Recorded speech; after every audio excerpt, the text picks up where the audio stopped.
Well, of course. Well, I mean, we're delighted to welcome our new recruits to Carlton. I mean, it's a honourable position, I think, to wear the navy blue Guernsey. I think it's the most iconic, for me, the most iconic Guernsey in Australian sport. And obviously, there's a chance to be a hero. So let's go through what me and the recruitment team have brought in. So obviously, the first guy we picked up in the national draft this year was Josh Rochelle. Now, he's got real X factor, and it was a position that we identified across half forward, particularly a little bit of potency, a little bit of wow factor. We lost Eddie to retirement, and I feel that that is so important in today's game. He's got a lot of Toby Green vibes about him in the way that he can change the game and make something out of nothing. And in today's game, where it's so pressure based and so difficult to break down a lot of these zonal structures in the AFL, we feel that we've got someone there that can maybe give us something that we're probably lacking, to be all honest, from the years gone by. And it's someone that we're really excited about. He's real versatile as well. He gives us options in the midfield.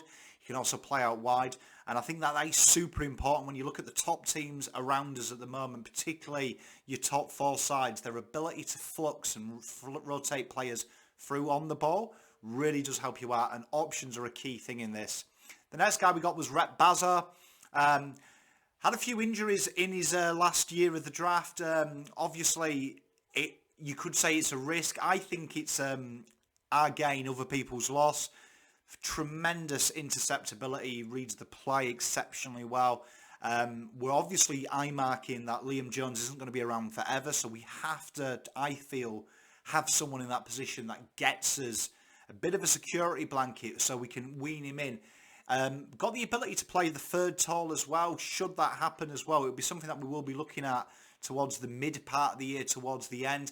Gives us the option on there that if teams do play three tolls in that area, we've got the option there to really back ourselves in and really help ourselves out with having the extra options. Real tight football as well, really good by foot, and it's what we're looking to bring into this football club. Players that can use the ball really well. More preference of footballers at the moment, and that is what we need. The next guy is Marcus Windhager.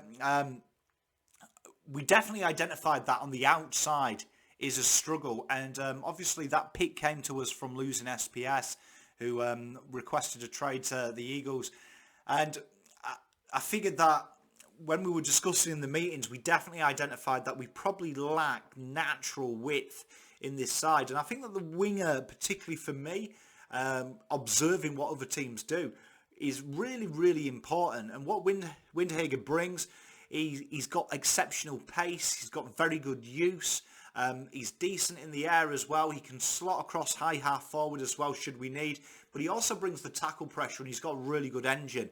And we feel that his role will be a winger for us.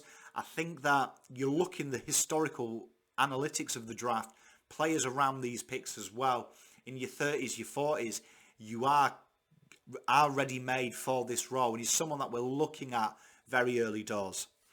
Akaui came in next, the big ruckman from our NGA. He's a real project player for us. You probably won't see him. We're looking to see him in the VFL and really enjoy his time there. We're working with Cruz, as we know.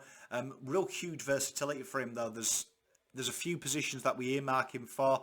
It's going to be a real formative year for him, but he's a really exciting talent. He is a supreme athlete and someone that we're really excited about seeing his development and also showing him to you guys and girls.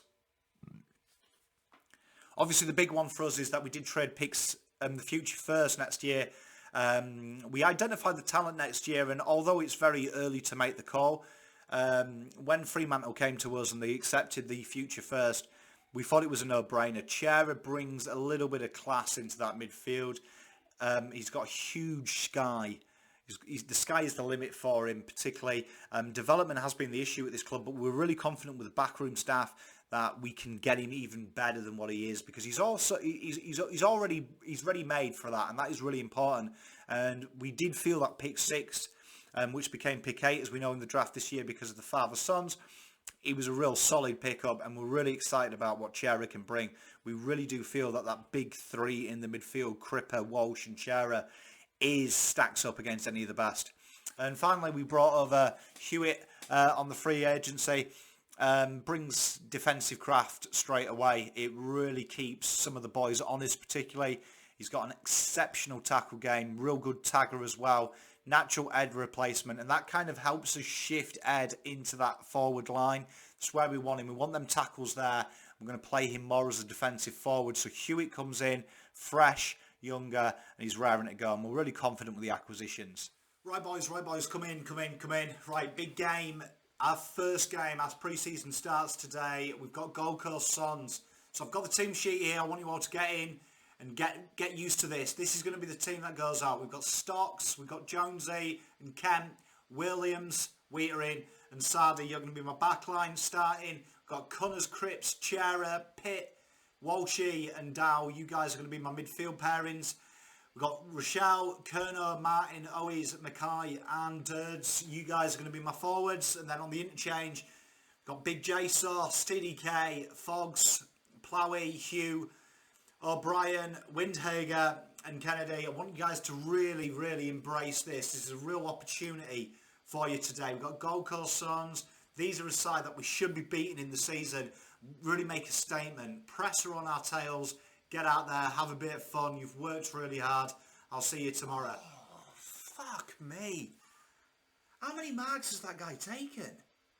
He's killing us in the forward line. Oh, for fuck's sake. Get him on the phone. What the fuckery is he doing? Come on! Oh, you've got to fucking hit the target. Is he well? Is he alright? Who fucking taught him to do that? It's about spreading the ball. It's about backing yourselves in. We look good defensively. We just need to change a few things up. But if we can get the ball out wide, make them run, make them chase shadows, we should be alright. But step it up, boys. Step it up. So, Dan, your first game here at Icon. Hard fought, really, wasn't it? 21-point win. Big change around in the second half. Has this changed your plans for the season coming ahead? No. I think you guys read a lot more into the performances in pre-season, probably than I do or anyone in the AFL does. It's about getting mileage into the legs of these players. It's a new system for the boys to play. We are looking to handball more. Felt in the first half particularly we were way too contested. We really kept it. We really played into their strengths. We kept it in the corridor. They closed it down. Second half though, they went out wide. Cunners got into space and did what he did. So for me, no, it hasn't. No, we'll go again next week. A bit of a tougher challenge. We've got Melbourne reigning premiers. So I mean that is something that we will be really looking into. And it was about getting mileage in the legs. Windhagen ended up with 18 touches, 7 in the third quarter. He looked a real good find there. We are happy with his performance. Yeah, what you're doing is you're looking for width, particularly Windy brings us that. It was, like I said, to answer the first question again, it was really, for me, we became too centralised. It was slow. We had to look to get that handball on the outside, and we have a tendency historically to stay centrally and stay into where everyone is, not get the ball out wide. Got to get used to the fact that the wing play is going to be a key component of this game plan. So yeah, once he got the ball out there, same as Cunners, once the ball was coming out there, after the hard work from the mids, Hewitt and Cripper were brilliant. That's where we want it. We want to get that spread. And no, I was really happy with Windy's game. Walshy looked really good in the second half, popped up with 2 goals, really was the turning point. Explain that one to us. Walshy's a mercurial talent, and for us, that's predominantly where we're going to be going. We're going to be looking to attack. You want the ball in his hands. That's why getting it out wide is really important, because it allows that corridor to be then opened up from there. And that's where we're looking for Walsh to do his work. If we can get the ball to Walsh 15 times on the skirt of 50, we're going to win more games. And that was really pleasing to see. The link up between Cunners and Walsh was really good, and Cripper was absolutely phenomenal. Him and Hewitt, in the first half particularly, we were getting really bogged down in that area. They really got the ball back out for us and really extracted it well. And that's what we're looking for moving forward. Cripper was phenomenal as well today. Huge. That's episode 2 in the books, ladies and gentlemen. I hope you're really enjoying it. Please stick around for more content. Please give it a like, give it a subscribe. FIFA 22 drops this week, so we will be doing some cheeky pack openings and some cheeky live streams. Come and join me. See you soon. Pom out.